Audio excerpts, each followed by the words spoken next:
Greetings and welcome to another episode of the Unpacking Islamophobia podcast sponsored by The.Bridge.Initiative here at Georgetown University. My name is Arsalan Iftikhar. I am a human rights lawyer, senior fellow at The.Bridge.Initiative, and author of the book Fear of a Muslim Planet, Global Islamophobia in the New World Order.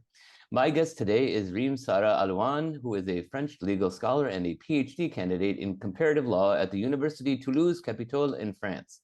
Her research focuses on civil liberties, constitutional law, and human rights across France, Europe, and North America. Rim-Sarah's work focuses on the practice of reasonable accommodation with regard to the protection of freedom of religion, and her work has appeared in the New York Times, Foreign Policy, Al Jazeera, BBC, and France 24, as well as being named to one of the 2023 European Young Leaders Under 40 by the Friends of Europe organization. Rim-Sarah Alouane, thank you for joining us today. Hello, everyone. Thank you for having me. So today we're discussing Islamophobia in France, and you cannot really discuss French Islamophobia without talking about the concept of laïcité, which many people have defined to be hyper-secularism, which separates church from state, in our context, mosque from state. So my first question to you, Rim-Sarah, is can you please give our audience a little bit of socio-political historical context about the French concept of laïcité and how it has been weaponized to target Muslim civic life in France today? I think this is indeed a crucial question because that's actually the problem. What is laïcité? And this lack of understanding is part of the problem as well. To understand, first, we have to understand France's culture and the context as a whole. Not just with like anti-Muslim hatred, anti-Muslim racism, Islamophobia, and so on and so forth, but you have to understand that France has always had a complicated, to say the least, relation with religion as a whole because of our history. Our history, especially with the Roman Catholic Church, which used to have power in our country.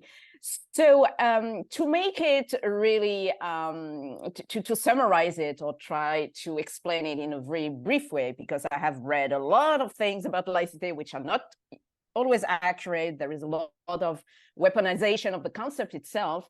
Our system of management of state and religion relations is based on the idea that the state must be protected from the potential abuses of religion.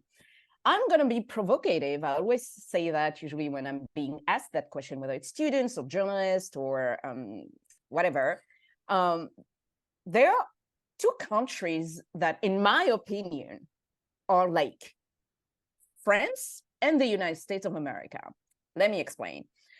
Like I said, in France, it's the state that tries to make sure to protect the institution, the people, from the potential abuses of religion. In the US, through the First Amendment, and please stop me and correct me if I'm wrong, it's the other way around, right?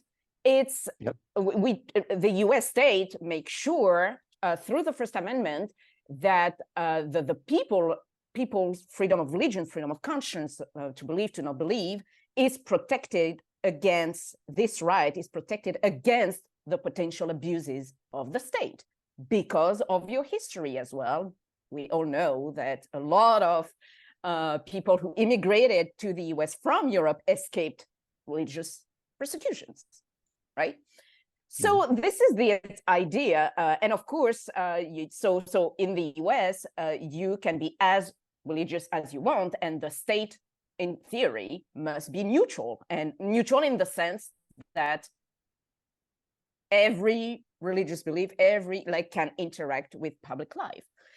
In France, the idea is really this idea of neutrality to achieve equality. And when you look at the famous law of 1905 on separation of church and state, where weirdly enough, the word laïcité does not appear in the law itself, in the text, but it's implied because, I mean, if you want to go back to history, you go back to the revolution and even before, but it has inspired this law. And for most of the 20th century, laïcité for France was a quite very liberal concept and has essentially been understood to impose religious neutrality upon the state and its civil servants, whereas individuals, so private individuals, were guaranteed freedom of conscience, which include freedom of religion. So the right to believe in God or spirit or whatever, the right to not believe in anything, the right to change religion, which was a novelty at that time. And if you look at the debates before the National Assembly at that time, two schools were fighting each other. So a school that really wanted a hardliner version of separation of church and state, as in to get rid of religion, and a more liberal vision of it, led by Aristide Briand at that time, but he was not the only one, which really the idea was not to prohibit religion or get rid of religion, but to avoid abuses of religion and to protect the people as well. So, so really, and through that, one of the elements is the state does not fund religion. But that's a principle because we have a lot of exceptions. Welcome to French law. So this was the basis. The state is neutral, not the people. You can be as religious as you want, but there is a limit as long as it does not disturb public order. And of course, that's the part that will eventually, fast forward to nowadays, will cause problem. On top of that, you have to understand that throughout centuries, this concept has evolved and its interpretation has changed throughout time, and especially since like the 90s-ish. Laïcité, as I wrote before, as I said before, has been weaponized post-decolonization. And more now, it is interpreted in a very illiberal way, where more and more we want to remove religious visibility from the public space. And especially, unfortunately, the first group that is targeted are Muslims. And we can develop on that a bit later. And as it has happened with religion, the same way is happening with laïcité, from a pretty liberal concept that makes sure to separate state and religion, now it has been transformed into a tool for political identity. And nowadays, we consider France as the cornerstone of French identity, but you have to know that, I mean, laïcité does not even apply across the whole French territory.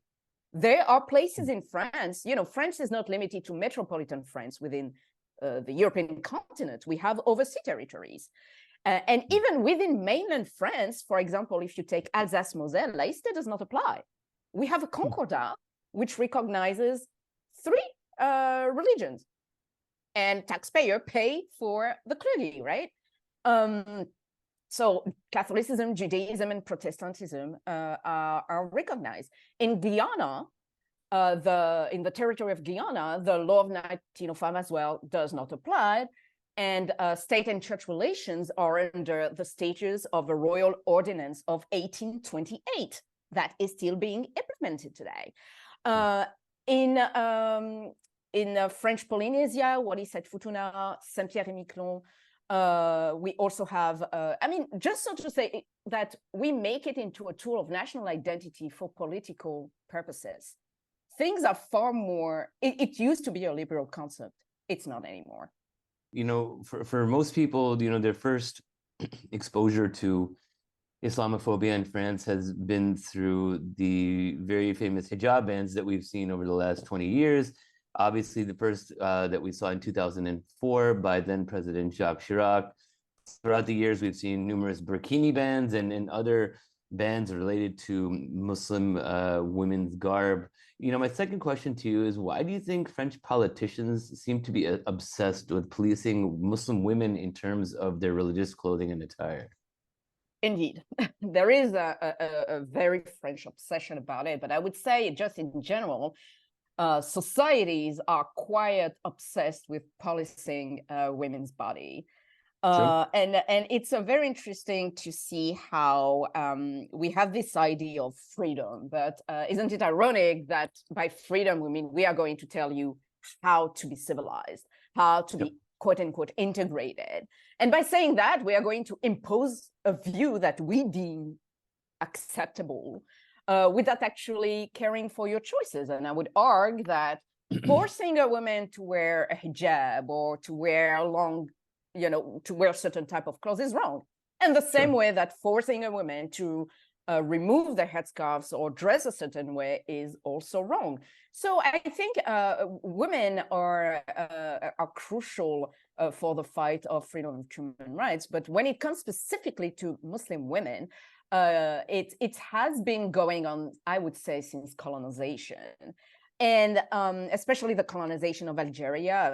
I'm taking Algeria specifically because, of course, all colonization across the different continents that France colonized, whether in Africa or in Asia. Algeria, the specificity is that it was a French département, as in it was a French proper territory. And in Algeria, the weaponization of women's body was key to the colonization. And Muslim women have always been perceived as two things. First, this very Orientalism kind of mentality, like this objectification of women's body, Muslim women's body, as in, oh, like the Oriental women, what is behind that headscarf. And quite disgusting, if you ask me, quite extremely misogynistic and founded in racism, really, and objectifying these women. But it has also been perceived as a threat because Muslim women in Algeria were also part of the fight for independence. And their headscarves, for many of them, were also a tool to protest the French colonization and a tool to express their identity as free Algerian women. Of course, I'm summarizing, right?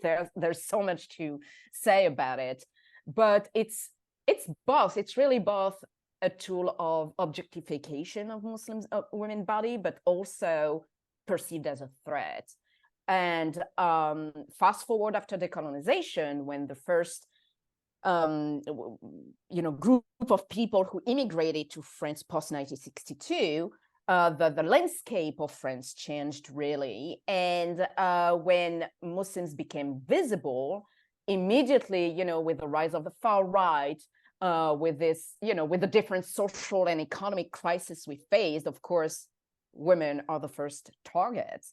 So it's a quite tricky thing. But yeah, we had the headscarf affair in 1989, which was extremely interesting because when it happened, that at school back in the days, I mean, before 2004, kids were able to wear religious signs because freedom of religion, freedom of conscience also apply to children. There are international declarations for that and international treaties, and we are signatories to these treaties.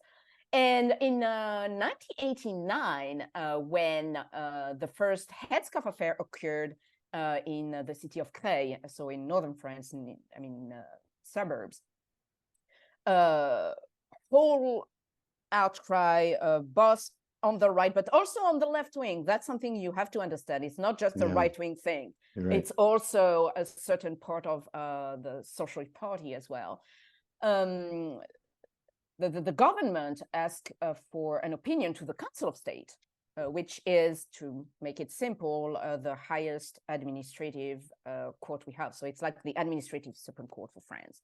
They released an opinion, a very important one, which was quite liberal, as long as the wearing of the headscarf or the religious sign did not disturb public order, which includes security, for example.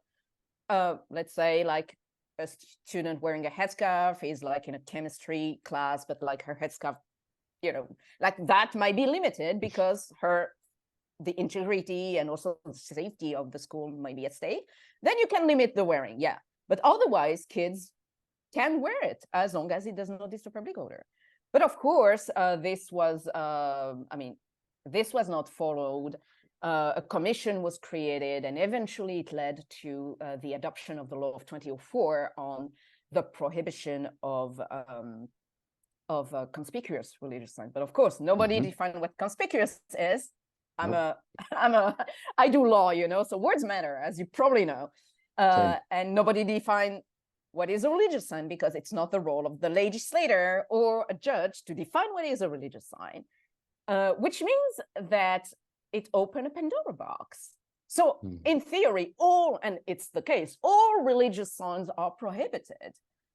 But the fuzziness of this law, and we all know, like, if you read the parliamentary debates, it was really aimed to target Muslims, okay? Right. So now everything can really be a religious sign. So, for example, you had a student being kicked out, expelled from school for wearing a long skirt from HAM, right?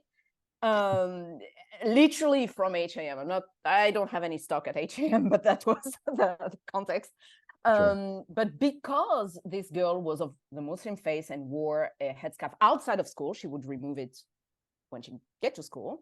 Immediately, and that's the interesting and concerning part, we are identifying the potential behavior. You are Muslim, you wear a long skirt, so you are violating laïcité. More recently, you certainly have heard about the abaya affair. All of a sudden, abayas. Nobody heard about abayas before, like literally, or qamis, the traditional garment worn not just by Muslim men, actually. It's, religious authorities all kind of agree that abayas are not religious. It's more cultural. It's worn by. It's a traditional garment worn, especially in certain regions of the Middle East, speaking broadly. And all of a sudden, it became the threat number one in public school, even though we have other issues like understaffed, like teachers not being paid, being understaffed. Our public service, public service is literally falling apart. No budget, like teachers are mistreated. It's a catastrophe. But all of a sudden, so far, the problem number one in France is the wearing of abayas. So it creates all of that to say that all of these stories, really, all of this manufactured debate focus on Muslims, which obviously create tensions, divisions, and that's how democracy is at stake, really. Because we ask Muslims to integrate, quote unquote, Muslims who are French, born and raised here. We are at a time we cannot say like, oh, they don't speak the language. No, they're French. But keep saying you don't belong here. I mean, what kind of society do we want to live in, really?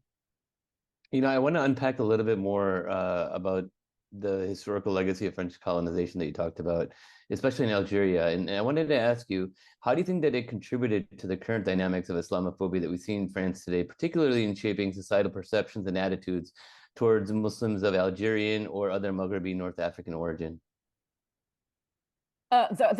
Clearly, like I stated before, the historical legacy of French colonization is absolutely crucial, as it helps you understand the root causes of it. It doesn't explain everything, but clearly, like if you want to understand the logic used, the rhetoric used, you have to go back to the colonial era. And the crucial role of France's colonial past, more specifically in the aftermath of the War of Independence in Algeria, has somehow altered the French vision of assimilation. I remind people, I probably forgot to mention this, but France does not recognize minorities. Okay, statistics are prohibited. Statistics based on ethnicity, race, etc. Why is that?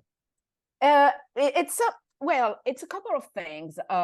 First, we deem that France is a unitary state, as in there is one people, the French people, which in theory is great, right? I mean, okay, we don't see your differences, like as opposed as, for example, US multiculturalism, or in the UK or Canada, Australia, and so on and so forth. But we all know that in practice, yeah, we do see race, even if we don't recognize it. We have racial profiling. And also because on a historical level, we used to have numbers. We used to have statistics, except that it was used against the Jews, and that was used to send them to concentration camps. So having statistics has still, I mean, we still haven't forgotten what we did with those numbers, right? And it's still a trauma here. Sure. But however, at the same time, we also need numbers to quantify precisely what are the damage and the extent of anti-Muslim hatred, anti-Muslim racism, Islamophobia. So it's a very difficult conversation that everybody tiptoe around it. And as a result, we don't have exact numbers. Now, there are a very couple of exceptions, but very much regulated regarding research and academia. Okay. But again, there is a framework, so it's extremely otherwise it's really illegal. And that's why, but it serves also when, for example, a far right or right wing, or I mean, when a politician in general start to use numbers, we ask, how did you get those numbers? It's illegal in France. So wow. It's very tricky. So I understand the French side of we need to be careful, but at the same time, it's true when I look at, I mean, let's talk about the US since we hear, but it's also useful to be able to quantify the extent of hatred and how to address it. So I guess we need to find a middle way, but the question is, what is the political will as well? So it's an open debate in here. Well, you mentioned the rise of sort of far right politicians and political movements, and obviously we have the rise of Donald Trump here in the United States. But as you know, in France we have the rise of Marine Le Pen, Front National, the National Front, and other right-wing political players. And so I wanted to ask you, as my fourth question to you, how has the rise of far-right political movements in France contributed to the exacerbation of Islamophobia in France? And most importantly, what are the implications for French Muslims as these movements gain in popularity? Meaning, what will the legal protections be, if any, for millions of French Muslims, as the influence of these far-right political players like Marine Le Pen or Front National continue to grow in French electoral politics today? And I think it's also valid in other countries outside of France. In France, at least, the far right has been normalized, mainstreamed, because we allowed it to be.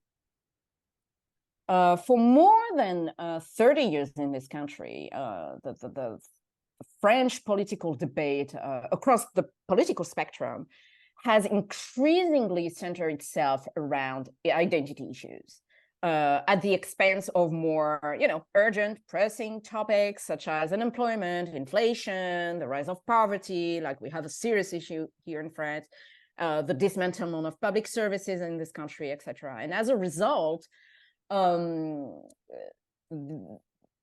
there is a very limited space left in French politics to advocate for marginalized, vulnerable communities such as Muslims or immigrants or refugees or people of color, LGBTQ people, etc., etc.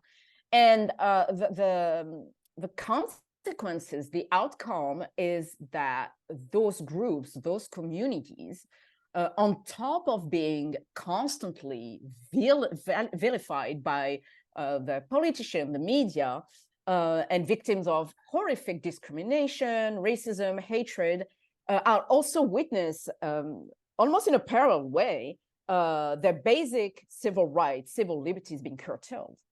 And so, for instance, the traditional rights in this country, in France, the conservatives, has radicalized itself to the far right. We live in a time today, I can't make the difference between a regular right-wing guy with a far-right politician. And this tendency has also happened within the left, which is extremely divided today. And what I would call hardliner secularists constantly going after Muslims. I jokingly call them the far right of the left. there is a strong divide Yeah. that appeared on that matter regarding laïcité, and the ongoing fight between the hardliner anti-religion secularists, but they really target Muslims specifically, what we call in French laïcards. And those who stood, they're a minority, but they still exist, who stood for a more liberal and appeased version of laïcité. And whether it's the right or the left or whatever is in the center, the strategy, if you want, to seduce, to attract the conservative electorate failed. And the left actually really never managed to find its once prominent spot in the political landscape. So mainstream actors have allowed the far right to rise and to flourish. I always say that we did not elect a far right president, but the far right ideology is already implemented. And this ideology has been implemented in different forms, type of legislation targeting people we deem incapable of, quote unquote, integrating the French or abiding by, quote unquote, French Republican values. And we consider them as a threat. So for Muslims, for example, there is not a single year for 20 years, for 20, 30 years, there is not a single year where we don't come with a new piece of legislation to target civil liberties. It became a joke, really. At some point, I'm like, okay, well, they can't go any further. Yes, they can. As we say in French, impossible n'est pas français. Impossible is not French. Like there is, at some point, the sky is the limit, and I'm not even sure about that. The latest being the law on separatism. And also with the rise of Islamist-inspired terrorism, of course, it was used as an excuse instead of addressing the root causes of radicalization and terrorism. So instead of addressing those issues, we go after normal people who just want to live their normal lives. And people tend to forget that it's one thing to go after Muslims, and people don't really care because Muslims, But what people don't understand, it's a test. It's really a test. It's like, when you do experiments in the lab, that's the same thing. This law will apply to Muslims, but eventually it will apply to every other single group that the state does deem dangerous or problematic. And this is what's going on. The law on separatism was really framed, fighting separatism was really framed for Muslims. But now it's implementing against climate change activists, against human rights advocacy groups, and mainstream parties on top of that have also embraced white supremacy theories, such as the theory of the Great Replacement, which is a conspiracy theory that has been conceptualized, if I may say, it's the wrong term, but by a French white supremacist author, Renaud Camus, and that has inspired many white supremacist terrorists in Norway, New Zealand, Quebec, in Canada. Yep. And the problem is we took this horrific ideology out of the gutter and we put it on the table immediately. And by stigmatizing Muslims and eventually migrants, refugees, we have allowed a Pandora box again to be opened by telling people that they have no place in our society. Reactionary, and I think it's the same in the US, correct me if I'm wrong, hijacked the concept of free speech to add further stigma to minorities who are already vulnerable, and to silence now dissenting voices. Look at the debate we had in France on wokeism. You had the same in the US on the spread of Islamo-leftism in academia, targeting scholars, academic, working on issues such as discrimination, racism, etc. Those faux intellectuals, like as I call, like the TV intellectuals, who are specialists of everything and nothing, who try to justify this type of hatred by giving it some sort of intellectual flavor. And of course, it's appealing then to people who don't know any better, right? Who are not exposed to, who are ignorant. And we give a platform to them. We allow them to abide by this horrific ideology that is really at odds with, liberty, equality, fraternity, our motto. And the dehumanization of the most vulnerable communities has allowed the far right to have a carte blanche to commit those horrible crimes. My final question to you, Rim-Sarah, is about the portrayal of Muslims in French media, both good and bad. And so I was wondering if you could discuss how the portrayal of Muslims within French media, both news media, pop culture, again, both good and bad, and the language that's used by politicians and media professionals today affects the way that French society writ large both perceives and stigmatizes the Muslim community throughout France. There are a lot of paradoxes when it comes to representation. As you can imagine, we are really far behind. There have been progress, but it's still not there.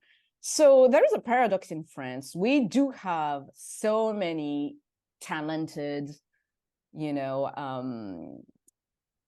person of color, Muslims, of whatever that means, immigrant background. But at the same time, when do we finally stop using like of immigrant background when you are like a third or fourth generation? But people of origin, non-white French people. Not white French, actually. Yeah, I'm French, so for me, it's weird to you. But non-white French, really. Yeah. Just take actors, for example, Omar Sy, who is now in Los Angeles, by the way. He left France. Yeah. Okay. Lupin. He's great. Yeah. Zinedine Zidane, who is literally a hero / legend in France, with white, non-whites, you don't touch the guy. Zizou's the GOAT. Zizou is the GOAT, and I mean, like you touch him, literally, it leads like to sport official to resign for the comments. Like literally. So Karim Benzema, who is a very talented and successful football player. By football, I mean like the real football, right? So correct. What you guys call soccer. We get it. Yeah, we get it. Right. You play with your feet, right? But who is now being the target, who is constantly being the target of, French politicians, etc. But he exists, right? Rachida Dati, regardless what you think about these people, political thoughts, ideas, Rachida Dati, who is of Maghrebi background, I think Moroccan Algerian background, was Minister of Justice.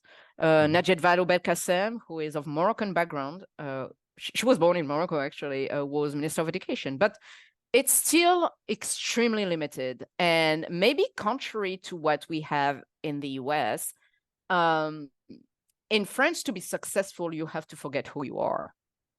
Don't bring your identity with you. And the access is still extremely limited.